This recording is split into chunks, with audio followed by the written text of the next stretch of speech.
Deus nos dê muitos bons dias. Quem passava até mudava de cor. Fazia-se-lhe a alma pequena só de ouvir em tal ermo uma resposta assim. É que metia medo. Felizmente que não se tratava de ladrão. Ramiro, depois daquela salvação dada por entre os dentes, deixava-se ficar quieto, bambo, apoiado na foice roçadoira, com os olhos baços parados sobre a brancura do rebanho. Ramiro era pastor. Aos domingos, no adro da igreja, o Manuel Pelinhas, que tinha o coração na boca, mais de uma vez lhe foi à mão. A modos que te custam dinheiro as palavras. Mas Ramiro, depois de cada remoque, continuava calado, e calado ouvia o padre João rezar missa. No fim, se havia ladainha, não respondia. Se do altar vinha ordem para os homens cantarem no tantum ergo, não cantava. A alma enchera-se-lhe de silêncio em 20 anos de marão. Naquela grande aridez, só a vida que pulsava sem ruído conseguia triunfar. A chamiça, a carqueja, o tojo molar, as lagartixas, as cobras e os saltaricos cresciam no mesmo cauteloso mutismo.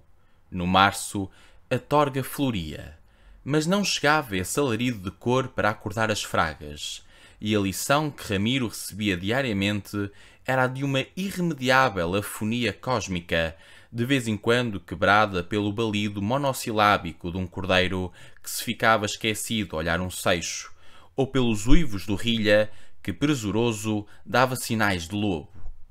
Por isso, em vez de fala, usava outra linguagem, um assobio seco, estridente, instantâneo, que atirava com a mesma violência à cara dos interlocutores e às reses tresmalhadas. O apito, saído dos beiços com o ímpeto de um arremesso, entrava nos ouvidos como um punhal, quase que fazia sangrar os tímpanos. E queres tu, com esse chamadoiro, que a rosa te venha ao redil? Queria, realmente. Quando passava por ela, comia-a com os olhos.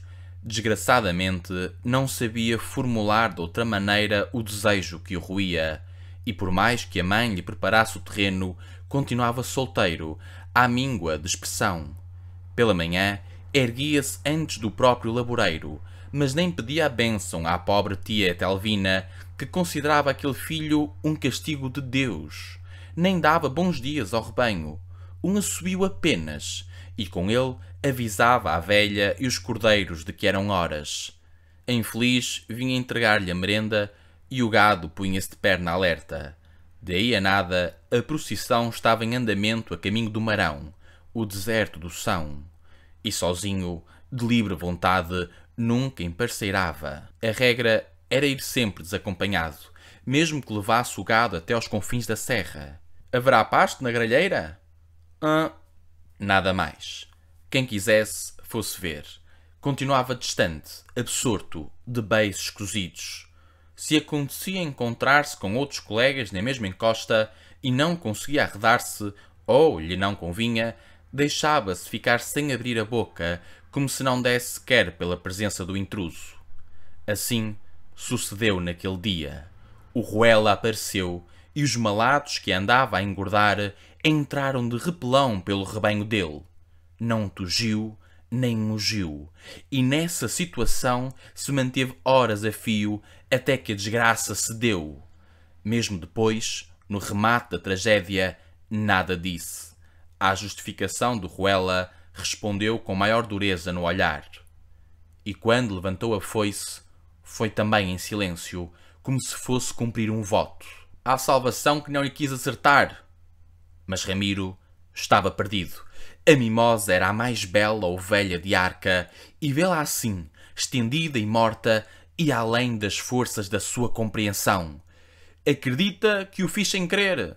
O coitado do Ruela, ao tornar o gado, puxou demais à mão. O certo é que tal pedrada mandou à barriga da cordeira que a desgraçada, prenha como uma vaca, abortou e morreu. Não foi logo na ocasião. Só passadas algumas horas é que se pôs a berrar, num desespero que parecia de criatura, a berrar e a escoar sem sangue. Enquanto durou a agonia, Ramiro apertava o cabo da foice numa raiva assaimada. A própria vermelhidão que lhe alastrava nos olhos mostrava esse esforço de contenção. Infelizmente, deu-se o pior. O coração da churra, às tantas, parou de bater. E não teve mão no gênio. Pela alma de quem lá tens, Ramiro! O apelo, de ilimitada angústia, saiu com o fervor de uma oração do peito ao preço do condenado, mas a lâmina vinha no ar como um destino, e o grito de terror não encontrou eco. Vogou incerto pela serra além e perdeu-se a seguir numa quebrada. A eternidade de tal instante tinha de ser assim, para que Ramiro estivesse certo consigo. A sua alma era muda como um túmulo. No instante em que a foice ia cair em cheio na cabeça do Ruela, os próprios montes pareceram siderados de espanto. Simplesmente, mais do que nunca, agora, a boca de Ramiro estava fechada. Larga e fina, lembrava um longo golpe cicatrizado. No rosto maciço, falar, só os olhos abertos. Inteiramente em sangue, apenas eles exprimiam uma determinação sem remédio, feroz, onde não havia lugar para nenhum perdão. E sobre a morte inocente daquele homem, apenas se ouviu, num instante fugidio, um assobio seco, agudo, a chamar o rebanho para o curral.